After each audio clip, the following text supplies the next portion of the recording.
two stories I'm going to get through probably. There's a Louisville lacrosse coach, the female lacrosse team, who's being declared as being abusive. There's an article here, USA Today, about it. You also have human bone remains that are found in the storage unit in Corbin, Kentucky, which was about a dude who just died last year, and they bought his storage unit, which just, why wouldn't they have checked his storage unit?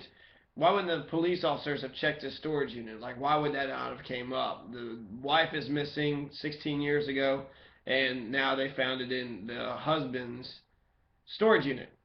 You know, after he died, someone else buys it, and then they found it in the storage unit.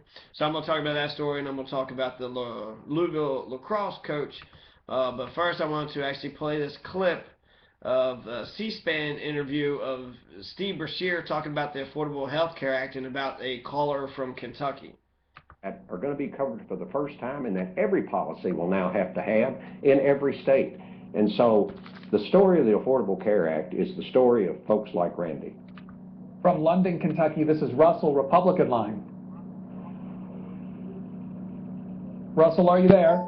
Yes, sir. Go ahead, He's please. getting pumped up. Well, Russell from London. Fuck you, Russell from London. it is embarrassing that that female that was on there a while ago was so You're excited about this Obama tax, the healthcare Obama thing that's tax. come along. Were you a racist? And we have checked, and my insurance, our family's insurance, will go from $52 a week to $640 a month. I'm surprised you even know how to count. That's not or affordable. talk. It's more than I make. You sound stupid as fuck. No, I'm not interested in going on the thing and Why finding do you say interested something like that? because I don't live off of the government.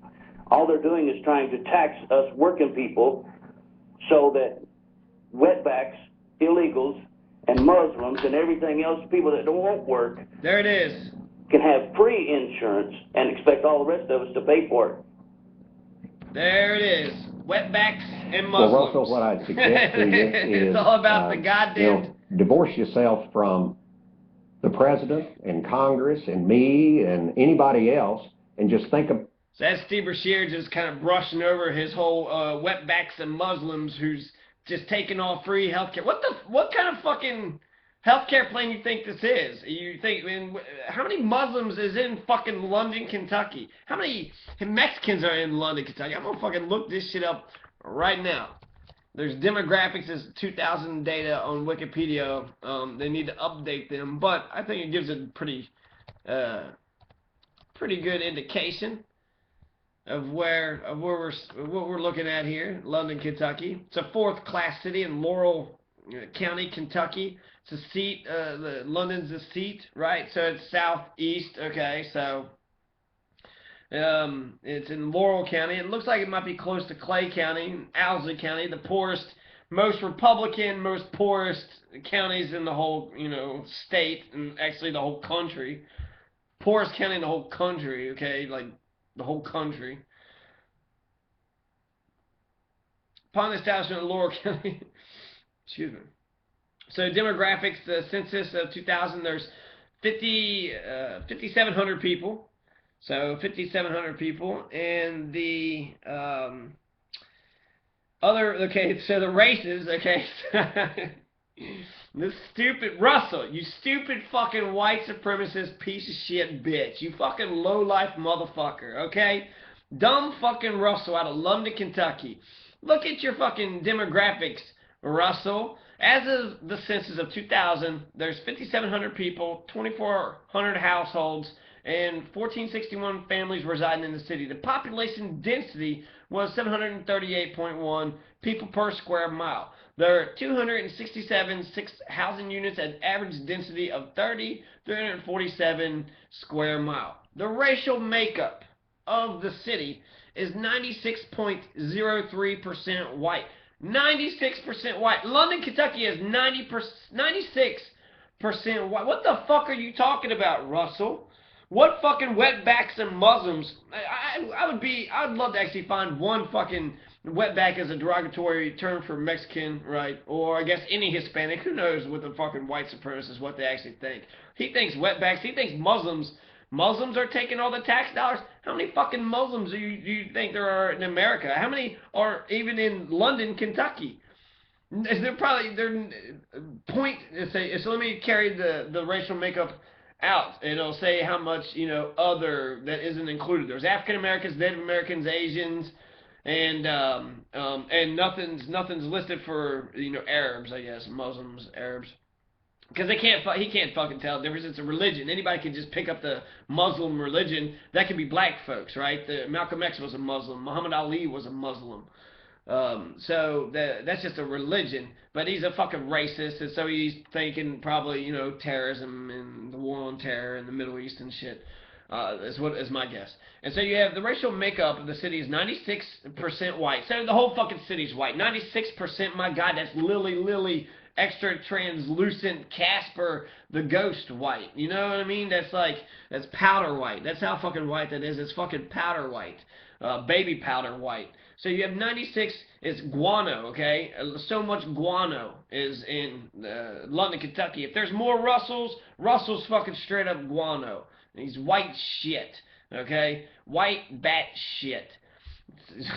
96% is white, 1.83% is African American, 0.33%, only a third is Native American, which is their fucking city, it's their fucking country, right? And 0.69% Asian, 0.11% from other races, and 1.02% from two or more races. Hispanic or Latino of any race were 0.47%. So the only wetbacks would be only half of a percent out of 5,700. A half a percent out of 50%, or out of 5,700 is, I don't know. I'll have to figure that out in a minute. Well, no, I'll figure it out now. So if he's saying 5,700, they're saying it's a half a percent. 5,700 multiplied by 0.0047. So 27 Mexicans. There are 27 Mexicans that are just freeloading in London, Kentucky, and this fucking Russell is freaking out because of 27 Mexicans. And I bet you they're not freeloading. I bet you, if I was to guess, they're all living together, and they're working for the farmers in London, Kentucky, in the middle of nowhere. That's what those 27 so-called wetbacks are doing. Okay? And then Muslims, it doesn't even say, it says other races, 0.11% from other races. It doesn't even mention any Arabs, Native American, African American, Asians, Hispanics. It doesn't even mention anything about Arab or Muslim or religion. And I almost bet you there's less. There's less. I mean, until I'm coming to big cities, I didn't see many out in the rural countryside encountering Muslim folks. And so, yeah. Russell from London, Kentucky, you stupid motherfucker. So, that was a ton of fun. Police believe the human remains found inside an auction self-storage unit at Beshear Rentals and Storage in Corbin, Kentucky could be there's Doris Ann Wood. So Doris Ann Wood was killed in Corbin, Kentucky, and they found her remains. Doris Ann Woods was killed by her husband, Robert A. Wood, not Woods, Wood. And Robert A. Wood did not like Doris Ann Wood, and so he killed her. And he hid her in Beshear Rentals and Storage in Corbin, Kentucky. So I would actually say the person who sold the rental, I guess they got privacy or whatever, but there's a murder case, someone's dead, the storage unit person didn't say something about it. It's fucked up. And, after they found out, they're doing some autopsy work to find out if it's the right, if the right person. The Corbin detective, Rusty Hidrick, says, and he was like, they would love to get closure on it. She disappeared July 28th, 1997. 97, so, that's 16 years ago. She was 42 years old. So, Robert A. Wood killed Doris Ann Wood. Robert A. Wood killed Doris A. Wood 16 years ago. She was from Delaware. And Robert A. Wood, I guess he's a Kentucky Corbin man. So, Kentucky Corbin man gets a Delaware woman, kills her, nobody knows anything about it. He doesn't get charged with shit. They looked underneath his house, the old houses at South Kentucky Street in Corbin, see if they could find anything that was buried on the property there. They did not find anything. So this is also, you know, in addition to Anthony Mack busting into his baby mother's house with a knife and with 4 other dudes trying to terrorize her into submission, you know, sitting there being like, if you got to listen to me, you got to listen to what I do and what I'm saying. I'm the fucking man, and I will always rule over you. I'm the oppressor. You do as I say. How dare you try to tell me that I cannot terrorize the fuck out of you. There was people watching. He had a butcher knife to her. You know, 4 other dudes bust in, break into her house. So there is a big domestic violence issue in Kentucky. We're #1 for child deaths and child abuses, and there's elder abuse. #1 for animal abuse. So that's indications of a greater problem of violence that's throughout the state. I would say there's elder abuse, domestic abuse, child abuse, all types of abuse, animal abuse. Abuse of all kinds is my guess. Okay, so the UofL lacrosse team, this is wild, okay? So it says that the things that she did, she made a player with a torn anterior cruciate ligament do 250 push-ups as punishment in an airport terminal. So I'm not sure if one of these lacrosse women had like crutches, or she's like confined in a wheelchair, but they lost the game, and so she's making them do all these push-ups in an airport terminal, right? Everybody's got to be doing push-ups in the airport terminal because the fucking coach wants ultimate control. You know, that's these oppressors. They're all the goddamn same.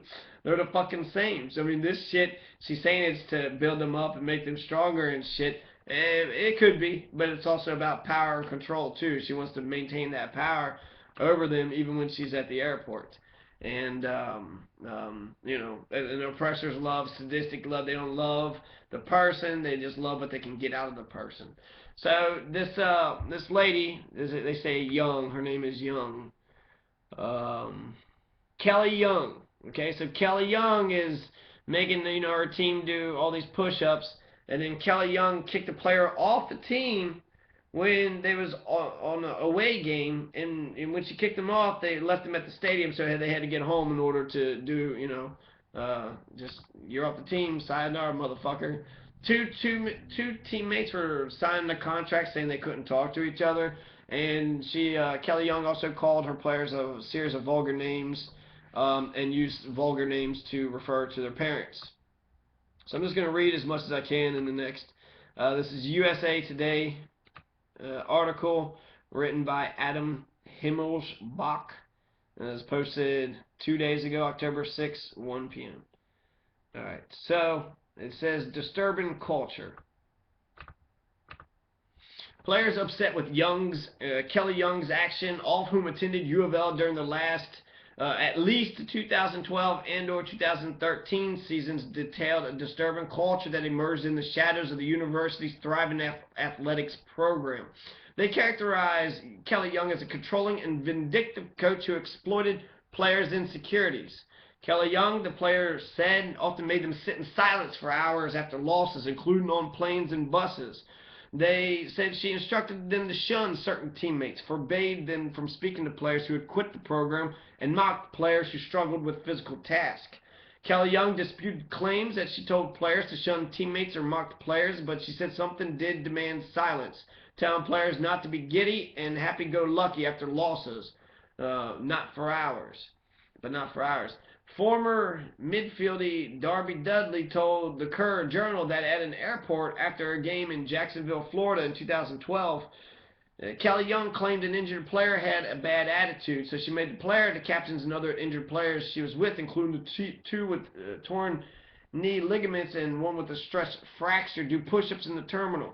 Dudley, who had a torn ACL, said she was forced to do 250 push-ups.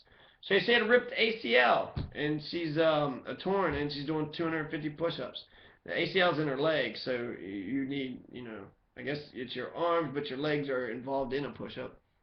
Senior co-captain Monica Negron said that she also did a good amount of push-ups that day, but that only 1 injured player was in the group. You do your punishment, you get over it, she said. Kellie Young said she routinely makes players do push-ups as punishment, but said she wouldn't have them do 250. At a youth clinic following a game in Georgia in March 2012, children were waiting for autographs when Young made the team run full field sprints and hold a push-up position for several minutes as punishment for their behavior. Players allegedly trembled from exhaustion and vomited on the field while Young chastised them and children watched. Young said no players threw up and added that she felt the punishment was justified. I don't stand for cattiness. I don't stand for people talking behind other people's backs. So, Kellie Young, UofL Lacrosse coach.